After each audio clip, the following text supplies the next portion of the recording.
नमस्कार दोस्तों, कैसे हैं आप सब? उम्मीद है ईश्वर की असीम कृपा से आप सब बहुत अच्छे होंगे। फ्रेंड्स, चलिए आज मैं आपको गुड़गांव की एक ऐसी जगह ले चलती हूँ। वहाँ पर जो कुछ भी हो रहा है वह आप देखिए और बताइए, क्या ये सही हो रहा है? फ्रेंड्स, यह सेक्टर 56 में स्थित एक जगह है जिसे नाम दे दिया गया है कबूतर चौक। जी हाँ, यहाँ पर असंख्य कबूतरों के लिए परमानेंट खाने और पीने का इंतज़ाम किया गया है। हमारे समाज में कुछ लोग ऐसे हैं जो बहुत ही दयावान हैं, जिन्हें पक्षियों पशुओं से बहुत प्यार है। और कुछ लोग ऐसे हैं जो अपने पाप को काटने के लिए इन पक्षियों को दाना देते हैं।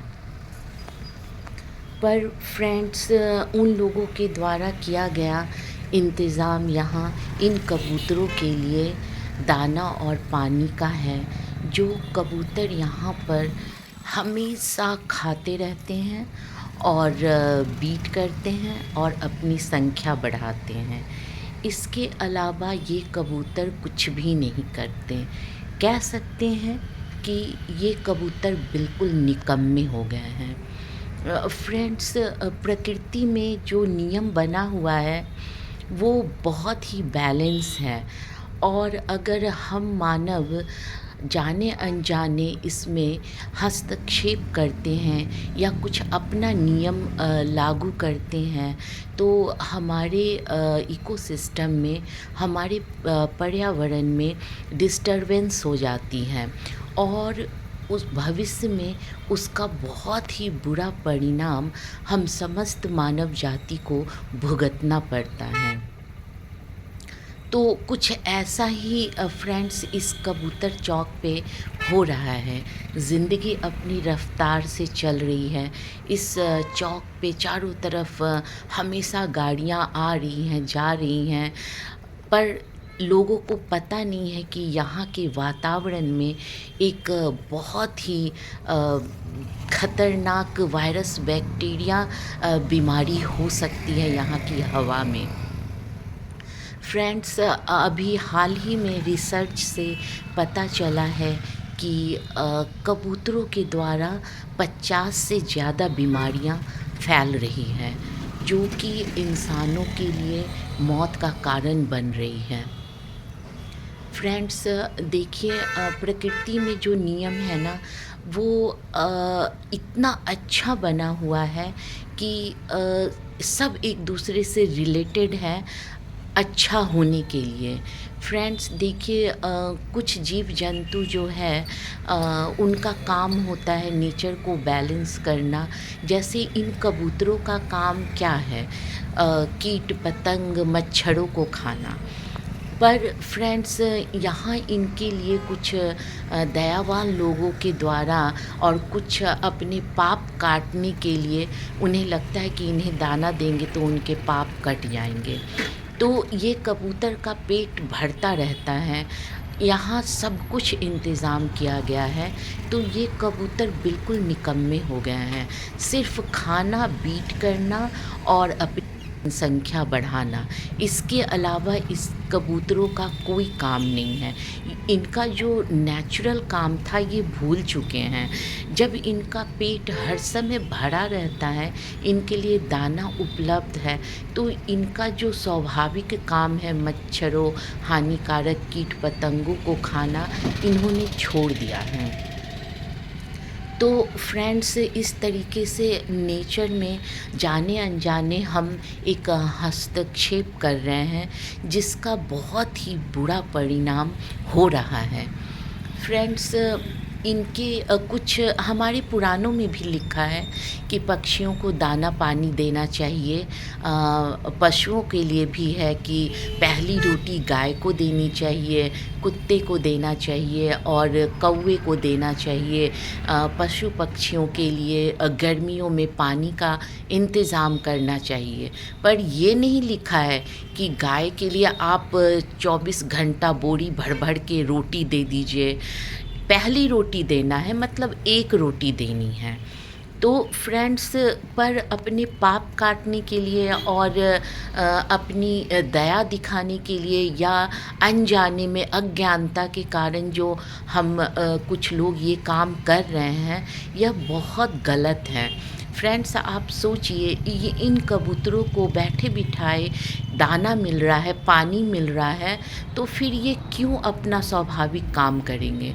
तो इस तरीके से हमारा इकोसिस्टम, हमारा पर्यावरण इम्बैलेंस हो रहा है, उनका संतुलन बिगड़ रहा है, जो कि हम मानव, समस्त मानव के लिए बहुत ही हानिकारक है।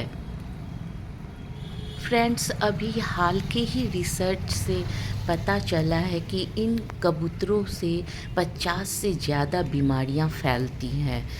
पहली बीमारी तो इम्यून सिस्टम को बिल्कुल वीक कर देने वाली है, जिसे क्रिप्टोकोसिस कहते हैं, जिसमें सर दर्द, बुखार, जॉइंट पेन होता है। दूसरी बीमारी जो है वो हिप्टोप्लास्मोसिस है, जो स्किन की प्रॉब्लम है, एलर्जी है, फंगल इन्फेक्शन है। और फ्रेंड्स, इसके बीज सूखने के बाद एक बैक्टीरिया पनपते हैं, जिससे वो बहुत छोटे छोटे कण हवा के माध्यम से हमारे लंग्स में जाते हैं।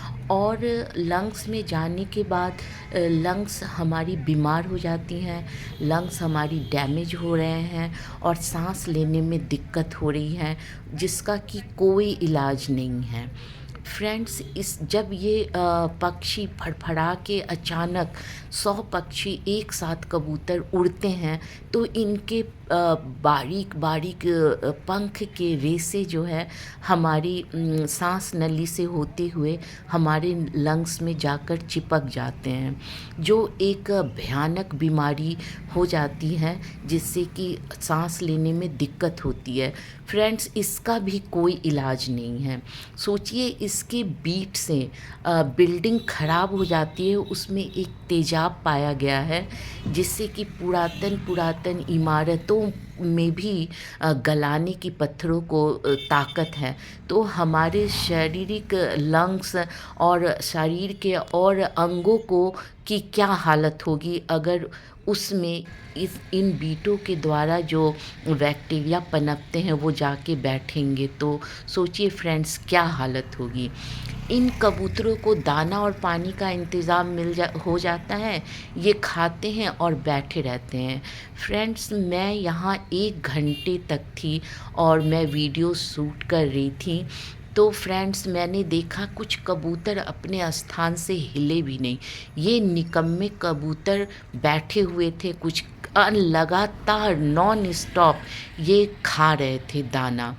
तो फ्रेंड्स, इनके लिए भी कितना पेनफुल है, क्योंकि इनके पाचन शक्ति के अगेंस्ट ये बड़े बड़े दाना खा रहे थे, ज्वार बाजरा खा रहे थे, जो कि ज़रूरत से ज़्यादा इनको लेने से इनके फेस पे बहुत मोटे मोटे मांसल दाने निकल आए थे, जो कि कह सकते हैं कि इनका कैंसर है।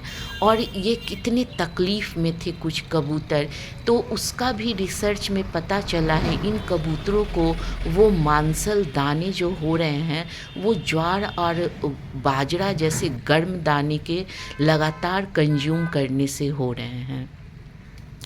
तो फ्रेंड्स, अब समय आ गया है, हमें सोचने की ज़रूरत है कि प्रकृति में इन्हीं के भरोसे ही छोड़ देना चाहिए। फ्रेंड्स, एक मुट्ठी दाना हम डाल दें वो काफ़ी है, पर 24 घंटे के लिए इनके खाना पानी का इंतज़ाम करने से फ्रेंड्स, ये अपना स्वाभाविक काम जो पर्यावरण प्रकृति का बना हुआ है वो ये नहीं करते। देखिए फ्रेंड्स, यहाँ पानी सर रहे हैं, इसमें मच्छर पनप रहे थे, इतनी बदबू आ रही थी कि यहाँ से निकलने के बाद मेरे नाक में इतनी जलन हो रही थी, मुझे सर दर्द हो रहा था, मुझे बिल्कुल वॉमिटिंग जैसा फ़ील होने लग गया, जबकि मैं मास्क लगा के गई थी, अपने आप को पूरी तरह ढक के गई थी। फ्रेंड्स, मैं इन पक्षी प्रेमियों से पूछना चाहूँगी और इन दयालु लोगों से पूछना चाहूँगी जो अपने पाप को काटने के लिए ये काम कर रहे हैं, वो अपनी बालकनी में या मल्टी स्टोरी बिल्डिंग में क्यों नहीं करते? वहाँ तो ऐसे लोगों ने नेट लगा रखा है कि कबूतर उनके बालकनी में आके गंदगी ना फैलाए, तो ये पर्यावरण को क्यों गंदा कर रहे हैं? तो फ्रेंड्स, हमें सोचने की ज़रूरत है। यहाँ इतने मोटे-मोटे चूहे थे, असंख्य चूहे थे, क्योंकि उन्हें भी दाना खाने की आदत लग गई है।